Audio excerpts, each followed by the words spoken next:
할렐루야. 오늘 말씀을 통해서 힘을 얻고 돌아가는 복된 시간 되시기를 바랍니다.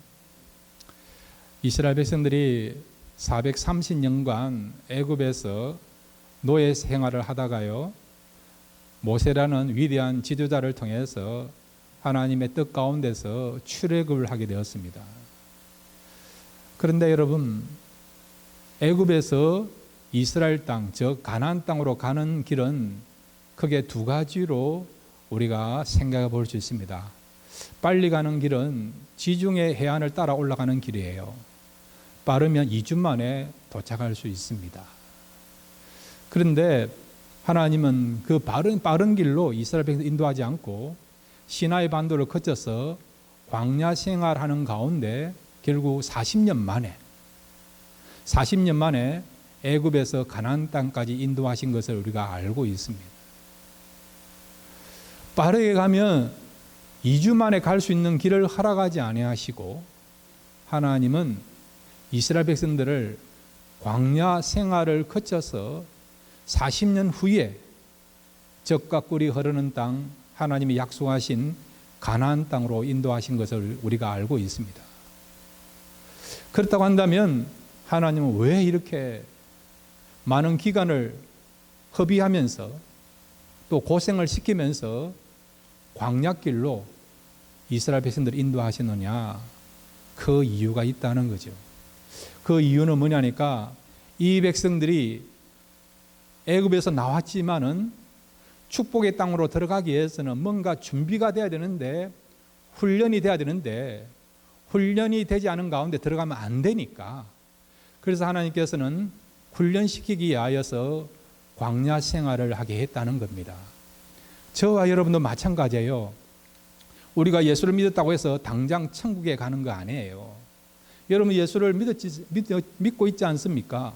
그럼에도 불구하고 우리는 오늘도 여전히 세상 속에서 아픔과 상처, 고통, 슬픔, 때로는 참 분노의 그런 마음도 있고, 슬퍼하는 마음도 있고, 외로움도 있고, 상처도 받고, 어떤 경우는 상처도 주기도 하고, 이런 어떤 세상살이를 하잖아요. 이 세상살이를 우리는 뭐라고 이야기하느냐? 광야 생활이라고 이야기한다는 거죠. 우리가 예수를 믿었지만 우리는 여전히 지금 바로 예수를 믿고 난 뒤에 천국에 들어가는 것이 아니라 이스라엘 백성들이 애굽에서 나와서 광야 생활을 했던 것처럼 우리도 여전히 천국 가기까지 광야 생활을 해야 된다는 것입니다. 그러면 왜 하나님은 우리에게 이런 광야 생활을 허락하시고, 광야 생활을 통해서 우리가 훈련받아야 될 것이 무엇인가, 그것을 오늘 우리가 살펴보기를 원한다는 것입니다. 그래서 오늘 우리를 향하여 하나님의 놀라운 훈련 계획이 있는데, 그것을 알고 그것을 붙잡고 여러분 남은 생에 하나님 앞에 가는 그날까지 이 훈련을 잘 받으셔서 하나님 앞에 섰을 때에 정말 영적으로 자격을 갖추고 충성된 종으로 칭찬과 인정받을 수 있는 그 반절까지, 그 자리까지 설 수 있는 저와 여러분이 되시기를 바랍니다.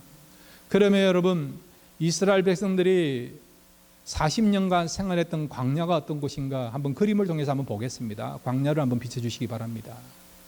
예, 이런 곳이에요. 여러분, 로맨틱하다고 생각하십니까?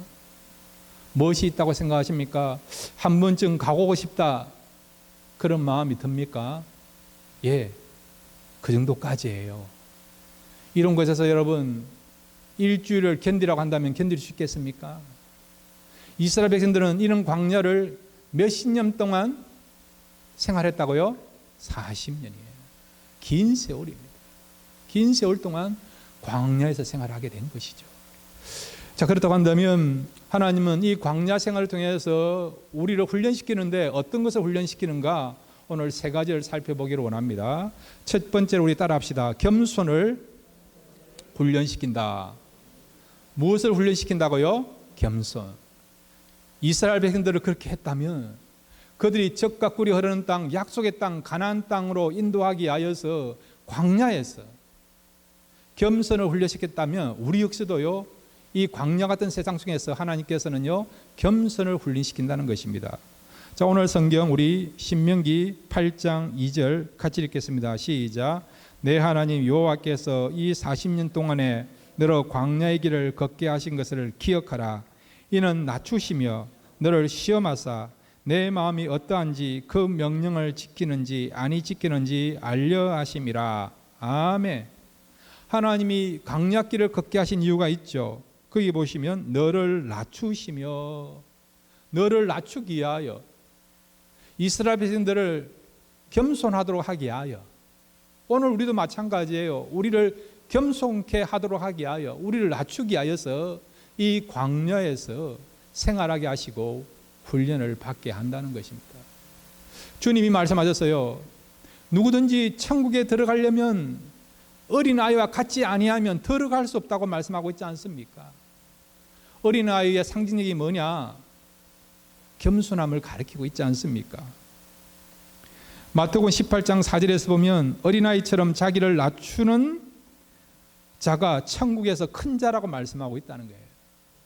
천국에서 진짜 큰 자는 어떤 사람이냐니까 어린아이처럼 자기를 낮추는 자, 겸손한 자가 큰 자라는 거죠. 예, great person이란 겁니다. 누가요? 겸손한 자, 자기를 낮추는 자. 그런 자리로, 그런 사람으로 만들기 위하여서 하나님께서는 이 광야 같은 세상에서 우리를 어떻게 한다고요? 낮추게 하시고 겸손케 한다는 것입니다. 성경에 보면 여러분, 하나님은 교만한 자를 물리치시고 겸손한 자를 가까이 한다라고 말씀하고 있지 않습니까? 죄가 들어오는 그 순간부터 우리는 교만하기 시작했습니다. 사단이 와서 유혹할 때에 마지막에 결정적으로 사단의 유혹에 넘어진 부분이 뭐냐? 교만이에요, 교만. 하와에게 사단이 와서 유혹하지 않습니까? 하나님이 그것을 따먹지 말라 하더냐? 그 다음 뭐라고 이야기합니까? 너희가 그것을 따먹지, 너희들이 그것을 따먹더라도 죽지 아니한다. 마지막에 뭐랍니까? 이것을 따먹으면 누구같이 된다고요? 하나님같이 된다. 하나님같이 된다. 그 교만함에 넘어진 거죠. 내가 최고가 될 수 있다는 거. 어디까지요? 신이 될 수 있다는 거. 거기에 넘어지게 된 것입니다. 여러분, 하나님은요, 우리가 교만한 것이 아니라 죄로 말미암아, 사단의 유혹으로 말미암아 교만이 들어왔지만은 하나님은요, 우리가 겸손해지기를 원합니다. 그래서 어떻게 합니까? 그냥 우리가 겸손할 수가 없으니까 훈련시키는 거죠. 훈련시키는 것이죠. 연단을 시키는 것이죠. 어떤 경우는 필요하다면요, 징계도 주십니다. 징계. 이스라엘 백성들이 얼마나 불평과 불만이 많고 교만한 사람들입니까? 자기의 생각과 자기의 주장을 가지고 경험을 가지고 얼마나 비판하고 평가를 잘하는 사람입니까? 하나님께서 인정하시고 하나님 보낸 모세를 대해서 얼마나 비난합니까? 니만 우리의 지도자냐? 원망하고 불평하고 하나님의 선하신 뜻을 모르고 우리가 죽을 묘자리가 없어서 이 광야에 우리가 나왔다. 다시 애굽으로 돌아가게 해달라고 불평과 원망, 악행을 퍼붓지 않습니까? 자유인이 된 것을 모르고요, 하나님이 앞으로 이들을 통해서 축복과 은혜의 통로로 삼으시려고 하는, 온 인류를 향한 구원의 통로로 삼으시려는 그런 계획도 모르고 여전히 광야 생활을 가는데 얼마나 불평하고 원망합니까? 그 모든 것들이 교만에서 나온 것이죠. 하나님의 뜻을 모르고 자기가 마치 하나님이 된 것처럼 생각하고 그런 기준에서 모든 것들을 평가하고 보니까 하나님에 대해서 또 영적인 지도자들에 대해서 인정하지 못하는 그런 면들이 나오게 된 거죠. 그래서 하나님 어떻게 하십니까? 때로는 불뱀에 물려 죽기도 하고요, 어떤 경우는 물이 없어서 고통 가운데 빠지기도 하고, 아말렉이라는 전쟁을 치르기도 하고, 질병이 나오기도 하고, 그런 징계와 시련을 허락하시지 않습니까? 왜? 그것을 통해서 진짜 우리가 겸손해질 수 있고 낮아질 수 있기 때문에 그렇게 했다는 것입니다. 이스라엘 백성들 뿐만 아니라 우리도 마찬가지예요. 어떤 경우는 우리가 원치 아니했지만은 상처를 받는 일도 있고, 어려움도 있고, 질병도 있고, 관계 아픔도 있고, 큰 사고와 사건을 만나는 경우도 있지 않습니까? 왜? 교만한 우리를 낮아지도록 하기 위하여. 그냥 있으면 겸손해질 수가 없으니까 겸손하라고, 낮아지라고 하나님께서는 이런 어떤 징계를 통해서, 어려움을 통해서 우리를 훈련시키는 것이죠. 자, 우리 거기 성경 구절을 한번 볼까요? 고린도후서 12장 7절, 사도 바울의 고백입니다. 고린도후서 12장 7절입니다. 함께 읽겠습니다. 시작. 여러 계시를 받은 것이 지극히 크므로 너무 착오하지 않게 하시려고 내 육체에 가시고 사단의 사자를 주셨으니 이는 나로 쳐서 너무 착오하지 않게 하려 하심이니라. 아멘. 착오가 뭐냐? 교만입니다. 교만. 사도 바울에게는 육체적인 가시가 있었어요. 많은 신학자들은 이것이 안질이다, 예, 눈이 나쁘다, 또 간질이다, 그렇게 말을 합니다. 사도 바울에게는 이런 육체적인 가시가 있어서 너무 고통스러운 거예요, 여러분. 사역하는 데도 많은 어려움이 있었습니다. 이 육체적인 가시를, 고통을 제거해 달라고 3번씩 기도했는데 하나님 뭐라고 응답하시느냐? 네 은혜가 족하다는 거예요. 네가 약함으로 강하다라고 말씀하고 있지 않습니까? 오히려 질병이 있음으로 말미암아 겸손해진다는 거죠. 교만하지 않고 겸손해질 수밖에 없다는 것이죠. 사도 바울을 낮추도록 하게 하여 이런 질병을 허락했다는 거죠, 여러분. 사도 바울이 얼마나 은혜와 능력을 많이 받은 사람입니까? 천상세계 천국을 3번이나 받았고요. 복음을 전했을 때 많은 사람들이 예수님의 그런 제자가 되고 교회가 세워지고 성경을 13권이나 쓴 사람이 사도 바울입니다. 영적으로 말하면 정말 어떤 우쭐 될 수도 있고 목에 힘주도 되고 얼마든지 교만하면 교만할 수 있는 사람이 사도 바울이에요, 여러분. 근데 사도 바울로 하여금 교만하지 않도록 하기 위하여서 자기의 의와 자기의 공을 드러나지 않도록 하기 위해서 이렇게 육체적인 가시를 주어서 겸손하게 만든 것이죠. 여러분 가운데 지금까지 살아온 가운데 예수를 믿고도 너마다 험악한 인생을 살아왔던 분이 있습니까? 기억하십시오. 그렇게 고통 가운데 있으라고 그렇게 한 거 아니에요. 하나님은 참 사랑의 하나님이고 하나님은 우리의 모든 것들을 잘 아시는 전문가입니다. 그 전문가 되신 하나님께서 우리에게 고통을 줬다면 이유는 하나예요. 교만하지 말라는 겁니다.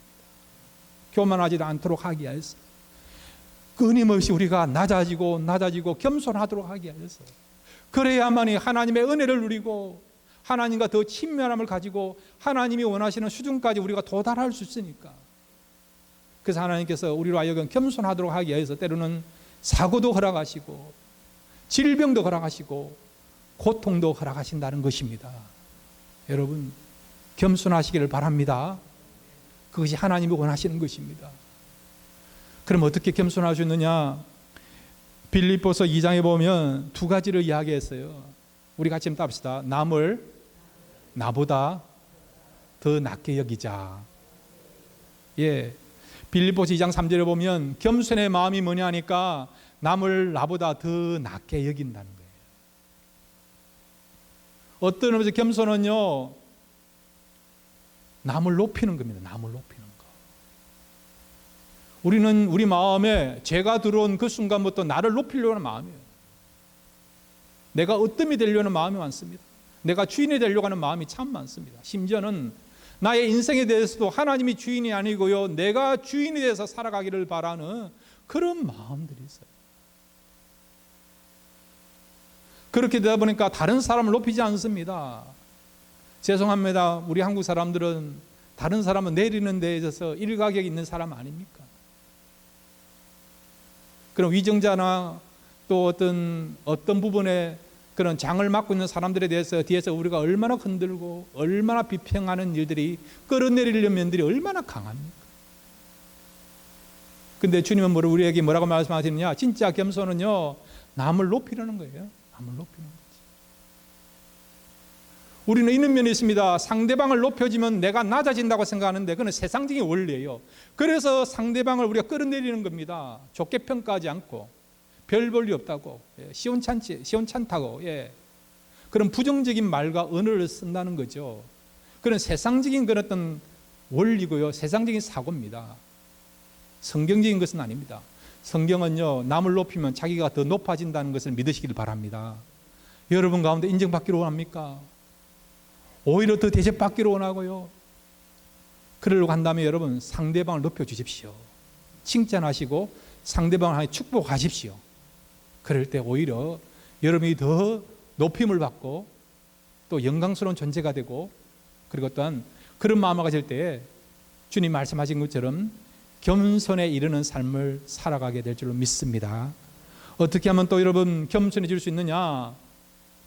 빌립보서 2장 5절부터 보면 너희 마음에 이 마음을 품으려 했어요. 어떤 마음입니까? 예수 그리스도의 마음을 품는 거죠. 예수님 마음은 뭐냐? 한마디로 하면 겸손의 마음인데, 구체적인 겸손의 마음은 예수님은 자기를 비워내는 마음, 낮아지는 마음이에요. 예수님은 여러분 하나님이시잖아요. 영광스러운 하나님이지만은 하나님의 본체를 버리고 이 땅에 오셨어요. 인간이 되셨고 종이 되셨고 나중에는 십자가에 죽음으로써 우리를 섬겼다라고 말씀하고 있습니다. 그러면 대접받고 영광을 받으신 주님이 왜 인간이 되셨고 종이 되셨고 사람이 되셨고 십자가 죽으셨느냐? 어떻게 그렇게 인정받아야 될 분이 인정받지 않고 비워줄 수 있고 내려놓을 수 있느냐? 그 이유가 뭔지 아십니까? 우리 같이 따라합시다. 사랑이다. 사랑이다. 사랑하며 여러분 내려놓을 수 있습니다. 사랑하기 때문에 우리가 부모님들이 내려놓지 않습니까? 아버지고 어머니지만은 자녀들 위해서 희생하고 지저분한 것도 우리가 얼마든지 감당하지 않습니까? 사랑하니까 그렇게 한다는 거죠. 고린도서 13장에 보면 사랑을 이야기하는데, 사랑은 뭐라고요? 교만하지 아니하며 물에 행치 아니하며 자기의 유익을 어떻게 해요? 구하지 아니하며. 그게 뭐라고요? 사랑이라는 거예요. 사랑. 사랑의 속성중에 뭐가 있느냐? 겸손이 있는 거예요. 겸손. 교만하지 아니하며. 사랑이 있다면 교만하지 않고요, 오히려 다른 사람들을 사랑하고 품고 자기를 낮추고 자기의 유익을 구하지 않고 다른 사람을 위하여서 다른 사람의 유익을 구할 수 있는 것이 뭐라고요? 사랑이라는 사랑. 하나님이 그렇게 했다는 거죠. 우리를 사랑하니까 독생자까지 아낌없이 주시는 사랑을 베푼 것이죠. 주님이 그렇게 하죠. 하나님이었지만은 그럼에도 불구하고 하나님의 그런 권리와 영광을 내어버리시고 낮아지신 이유는 우리를 사랑하니까 목숨까지 내던지면서 희생 제물이 되신 것이죠. 사랑하는 성도 여러분, 하나님의 사랑을 경험하기를 바랍니다. 그리고 여러분, 이 사랑을 달라라고 기도하시기를 바랍니다. 이 사랑이 풍성하면 저와 여러분이 진짜 하나님 앞에서 겸손한 자가 되어서 천국에서 가장 큰 자로 인정받는, 그래서 이 광야 같은 세상에서 잘 훈련되어서 하나님 앞에 섰을 때에 잘했다, 충성된 종이다라고 칭찬받는 저와 여러분이 될 줄로 믿습니다. 두 번째로, 이 광야 생활에서 하나님께서 우리를 통해서 훈련하기를 원하시는 그 훈련 내용이 있어요. 그것이 뭐냐? 우리 같이 따라합시다. 떡으로만 살 수 없고 하나님 말씀으로 살기 위한 것이다. 예, 무엇으로 살 수 없다고요? 떡으로만. 떡으로만 살 수 없고 무엇으로 산다고요? 하나님의 말씀으로 살도록 하기 위하여서 광야 생활을 가라가시고 광야 생활 가운데 우리를 훈련시킨다는 것입니다. 자, 오늘 우리 신명기 8장 3절 같이 읽겠습니다. 시작. 너를 낮추시며 너를 줄이게 하시며 또 너도 알지 못하며 내 열조도 알지 못하던 만나를 내게 먹이신 것은 사람이 떡으로만 사는 것이 아니요 여호와의 입에서 나오는 모든 말씀으로 사는 줄을 너로 알게 하려 하심이니라. 아멘. 예. 왜 40년간 힘들게 고생시키면서 광야 생활했느냐? 그것은 떡으로만 사는 것이 아니고 하나님의 말씀으로 산다는 것을 몸소 체험하라고, 이 훈련을 위하여서 광야 40년의 훈련 기간이 생활이 필요했다는 것을 말씀해 주고 있는 거죠. 자, 여러분 보세요. 이스라엘 백성들이 40년간 그들이 먹었던 음식은 뭐였습니까? 뭡니까? 만나죠. 만나예요. 만나가 여러분 어디에서 내려졌습니까? 하늘에서. 공장에서 만들어진 거 아니에요. 남자 전쟁에 나가서 싸움할 수 있는 장정만 60만 명이고, 여러분 20대 이하와 50대 이상 남자들, 어린아이들, 노인까지 합하면요 한 200만 명 되는 거예요. 200만 명. 그 어마어마한 숫자를 여러분 하루에 한 끼의 식사를 감당하는 것도 보통 일이 아니에요. 그런데 여러분 이스라엘 백성들 하루도 줄이지 않고 매일 하늘로부터 내려오는 만나를 먹음으로써 육신의 그런 양식을 공급받았습니다. 굶주림의 해결을, 먹는 문제를 해결했습니다. 무엇을 통해서? 만나예요. 만나. 그런데 이 만나가 어디서 내렸습니까? 하늘에서 내려진 것이죠. 그런데 성경은 이 만나를 주신 이유가 있다는 거죠. 자, 여러분, 하늘에서 내려왔다, 그걸 다르게 말하면 우리가 뭐라고 이야기합니까? 하늘에서 내려온 것이다, 여러분, 우리에게서 나온 것이 아니고 하늘로부터 내려졌다, 그걸 다르게 표현하면 뭡니까? 우리 같이 따라합시다. 은혜다. 예, 은혜예요. 우리에게는 없는데 하나님께로부터 온 거, 하늘로부터 공급받은 거, 그걸 우리가 다르게 표현하면 뭐라고요? 은혜예요. 은혜의 뜻이 뭡니까? 선물. 그 다음에 이 선물 한국말로 말하면 뭡니까? 공짜. 우리 공짜 얼마나 좋아하십니까? 은혜가 선물인데 이 선물을 다르게 말하면 공짜예요. 공짜로 은혜를 받은 거예요. 만나도 마찬가지예요. 여러분, 그들이 노력해서 여러분 빵을 얻은 겁니까? 아니잖아요. 하늘에 내려왔다는 것은 공짜로 얻다는 거예요. 그런데 우리가 지금 받게 되고 우리가 지금 받았고 아직 앞으로 계속해서 우리가 누리게 될 이 말씀도 하나님의 선물, 만나처럼 공짜라는 것을 알게 한다는 겁니다.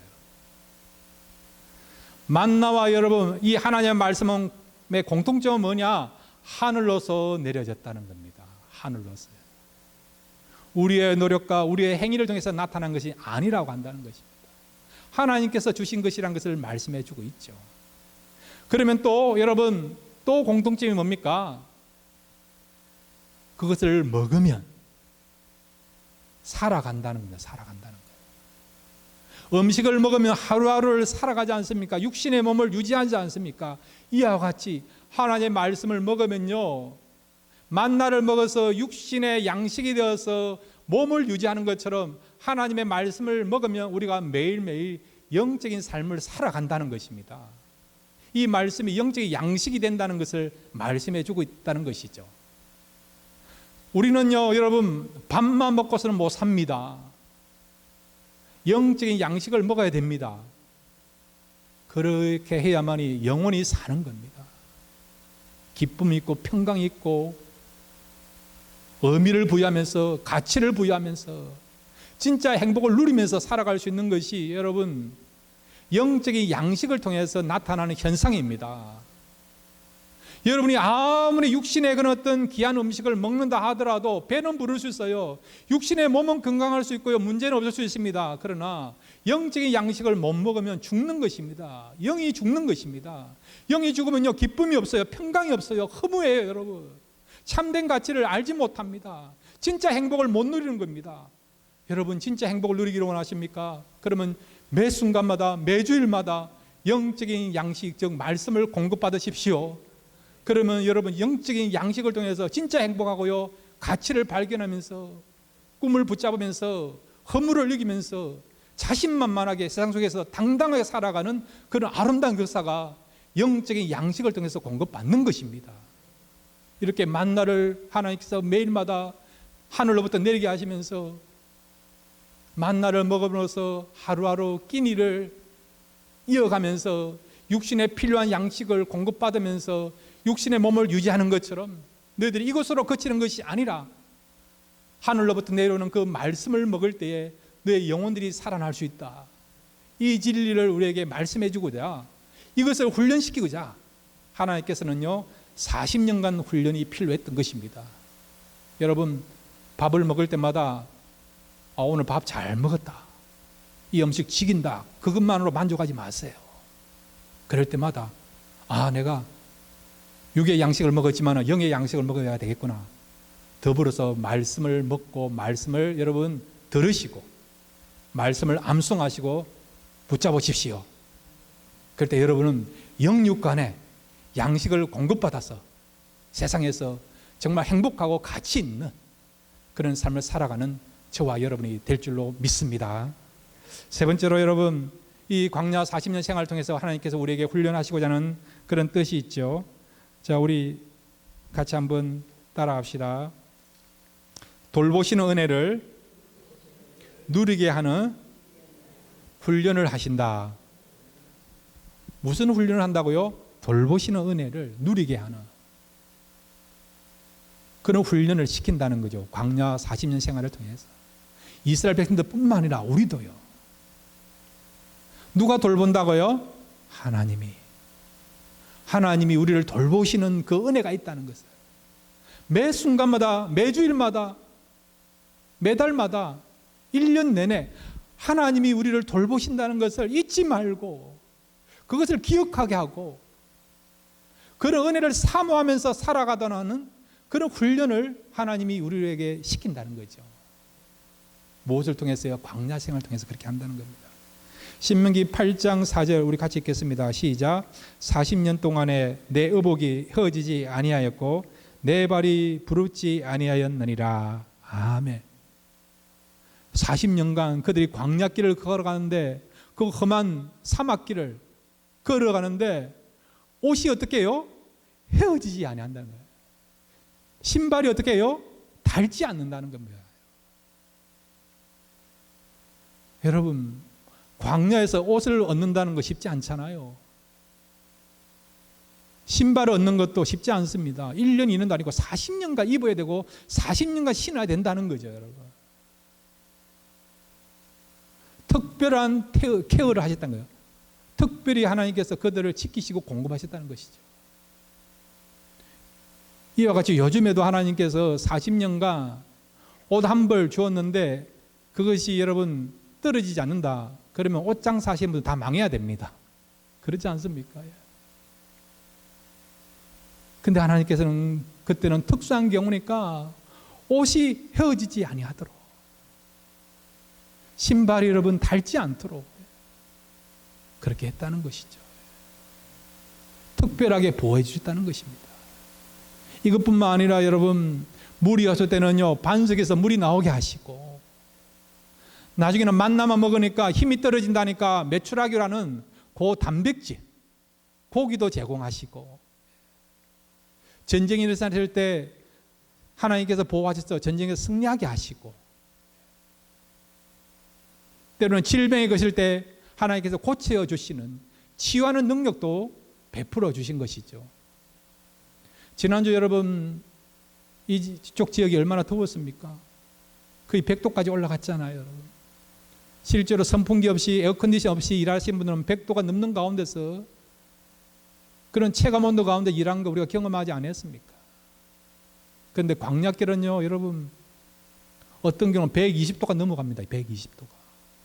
어떤 목사님이요, 이집트에서 출발해가지고 가나안 땅까지 이제 성지 순례를 하는데 이런 이야기를 했답니다.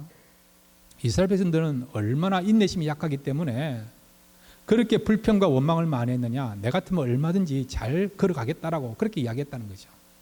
그러니까 안내하시는 분이, 목사님 그러면요, 지금 내려가지고 10분만 견디면 제가 100불 드리겠습니다, 그렇게 했다는 거죠. 10분 동안 이 광야길을 걸어갈 수가 있다면 100불을 드리겠다는 거죠. 그런데 이 목사님이 자신만만하게 딱 차에 내렸는데 10분을 못 견딘 거예요. 10분을. 그만큼 여러분 힘든 길이 광야길이라는 것이죠. 그런데 놀라운 것은 어떻게 그들이 40년 동안 그 무덥고 힘든 광야길을 걸어갈 수 있느냐? 하나님의 특별한 보호가 있었죠. 낮에는 무엇으로 보호해 주셨습니까? 구름 기둥으로. 구름 기둥으로 더위를, 햇볕을, 때학볕을 덮어주신 거죠. 이 광야는 밤에는 또 얼마나 춥습니까? 영하까지 내려가는 그런 곳이 광야 아닙니까? 추우니까 어떻게 합니까? 불기둥을 통해서 추위를 막아주신 것이죠. 그리고 어떻게 가야 될지, 요즘은 우리가 내비게이션 있잖아요. 근데 하나님 어떻게 하십니까? 구름을 통해서. 구름을 떠오르게 해가지고요, 구름이 가면 가는 겁니다. 구름이 멈추면요, 멈춰가지고 여정을 푸는 거예요. 텐트를 치는 거예요. 어떤 경우 6개월 동안 머물러 있는 것입니다. 그러다 구름이 다시 떠올라서 진행하면 가는 것입니다. 그러니까 갈 바를 알지 못하는 사람들에게도 구름을 통해서 정확하게 인도하신 것이죠.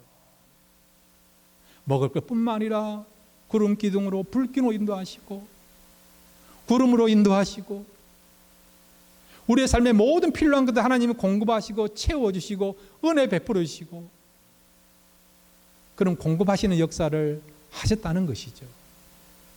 이런 역사들은요, 이스라엘 백성에게만 있는 것이 아니라 오늘 이 시대에 영적인 광야 생활을 하고 있는 저희들에게도 나타난다는 사실을 믿으시기를 바랍니다. 그래서 시편 103편 2절에 보면 시편 기자가 이런 하나님의 특별한 보호하심과 함께 하신 은혜를 찬양하면서 우리에게 고백하는 그런 시가 있습니다. 시편 103편 2절부터 5절까지 우리 함께 읽겠습니다. 시작. 내 영혼아 여호와를 송축하며 그 모든 은택을 잃지 말지어다. 저가 내 모든 죄악을 사하시며 내 모든 병을 고치시며 내 생명을 파멸해서 구속하시고 인자와 긍휼로 관을 세우시며 좋은 것으로 내 소원을 만족해 하사 내 청춘으로 독수리같이 새롭게 하시는 도다. 아멘. 우리 하나님은 어떤 것이라고요? 어떤 분이라고요? 우리에게 가장 좋은 것을 주시는 분입니다. 우리의 영혼을 날마다 새롭게 하는, 독수리같이 비상하게 하는 새 힘을 주시는 그는 하나님이십니다.